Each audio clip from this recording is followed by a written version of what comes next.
안녕하십니까. 성심교회 청년공동체 여러분, 조윤기 목사입니다. 우리는 저번 주에 하나님의 말씀을 듣는 것이 무엇인지를 함께 나누었습니다. 그런데 하나님의 말씀을 듣는 것은 하나님의 말씀에 순종하는 것과 떼어놓을 수 없습니다. 마치 어머니가 자녀에게 엄마 말 좀 들어라 라고 이야기할 때 말씀을 듣는 것이 그 말씀에 순종하는 것을 포함하고 있는 것처럼 말이죠. 요한복음 10장 27절은 이렇게 말씀합니다. 내 양은 내 음성을 들으며 나는 그들을 알며 그들은 나를 따르느니라. 하나님의 양은 하나님의 음성을 들으며 하나님을 따라야 합니다.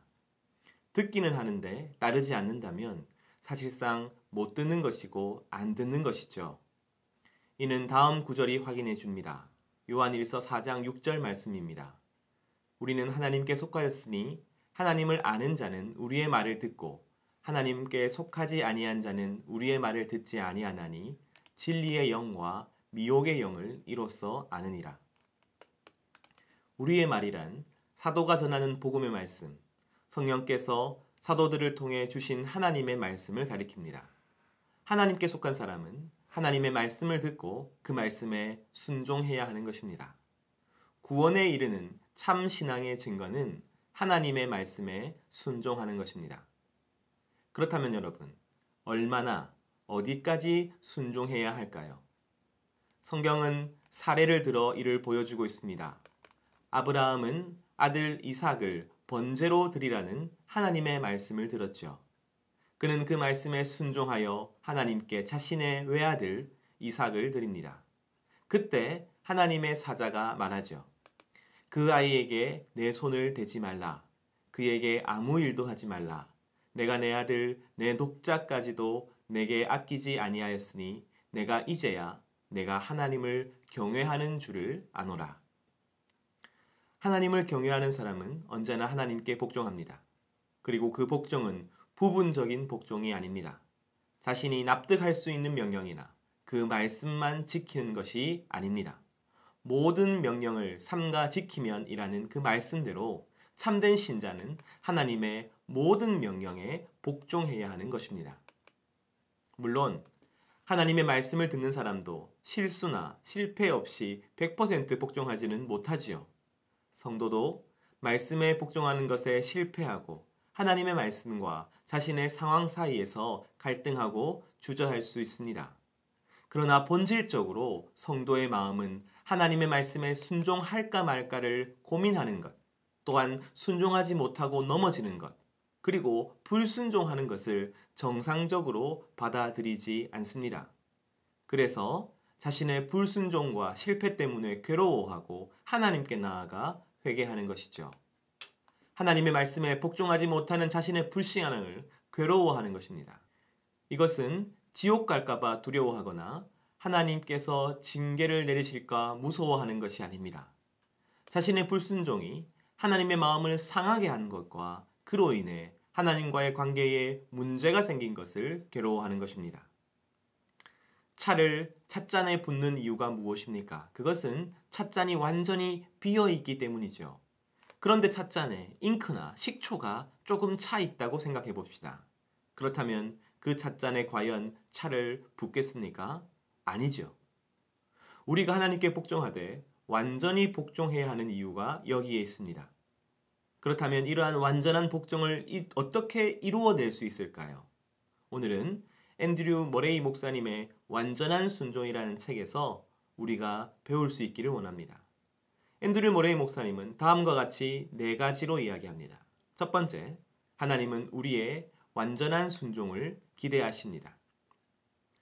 하나님께서 창조하신 모든 만물은 하나님께 완전히 순종합니다.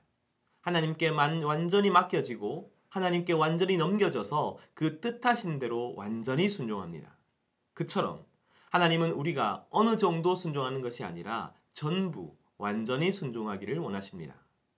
하나님은 생명이시요, 사랑이시요, 복이시요, 능력이십니다. 하나님은 자신을 받을 준비가 되어 있는 모든 자녀에게 자신을 주기를 기뻐하십니다. 하지만 완전한 순종이 없는 바로 이것이야말로 하나님의 일하심을 방해하는 주범인 것이죠. 두 번째로 하나님은 우리의 완전한 순종을 성취하십니다. 우리가 아니라 하나님이 성취하시는 것입니다. 우리는 완전한 순종을 하기에 연약하고 부족한 사람들입니다. 하지만 하나님을 신뢰하고 순종하기로 결단할 때 하나님은 완전한 순종으로 우리를 이끌어 주십니다. 우리 안에 계시는 성령께서 우리의 소원을 변화시키고 우리의 내면을 변화시켜서 하나님께 순종하는 것을 기쁘고 원하도록 만들어 주시는 것이죠. 빌립보서 2장 13절은 이렇게 증거하고 있습니다. 너희 안에서 행하시는 이는 하나님이시니 자기의 기쁘신 뜻을 위하여 너희에게 소원을 두고 행하게 하시나니. 세 번째로 하나님은 우리의 순종을 받아주십니다. 우리가 하나님께 완전한 순종을 한다고 하지만 우리의 감정이나 의식은 아직 불완전할 수 있죠. 하지만 걱정하거나 두려워할 필요가 없습니다. 왜냐하면 하나님은 오직 완전한 순종만을 받으시는 분이 아니기 때문입니다. 그분은 앞서 나누었듯이 우리의 부족한 순종을 완전한 순종으로 만들어 가시기를 원하는 분입니다. 그러므로 하나님은 우리의 있는 그대로의 순종을 받으십니다. 그리고 우리를 더욱 순종할 수 있도록 도와주시는 것이죠. 네 번째로 하나님은 우리의 순종을 유지해 주십니다. 우리는 신앙이 뜨거울 때가 있고 감동과 은혜가 넘칠 때가 있죠.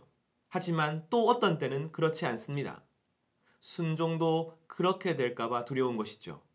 어떤 때는 내가 은혜를 받아 하나님께 참 많이 순종하더라도 시간이 지나면서 조금씩 나태해지고 불순종하게 될까 불안한 것입니다.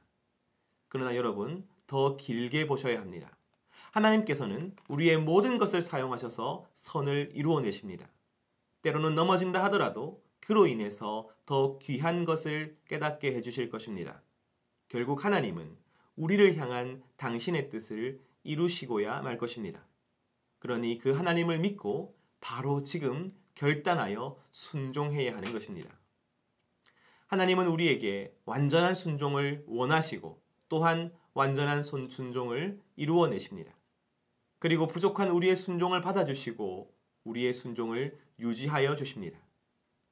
지금 우리가 하나님의 뜻을 다 아는 것이 아니고 충분히 아는 것도 아닙니다. 하지만 분명히 하나님의 뜻의 일부는 알고 있지요. 그렇다면 우리는 하나님의 말씀을 들은 것입니다. 그렇다면 그 말씀에 완전히 순종하기 위해 노력해야 하는 것이죠. 그럴 때에 주님께서는 우리를 통하여 일하여 주실 뿐만 아니라 하나님의 뜻을 더욱 넓고 깊게 알게 하여 주실 것입니다. 그리고 우리가 더 완전한 순종으로 나아가게 해 주실 것입니다. 여러분이 진정 이러한 하나님의 복을 받기 원합니다. 그리고 이 복을 위해서 완전한 순종을 원하게 되기를 간절히 소원합니다.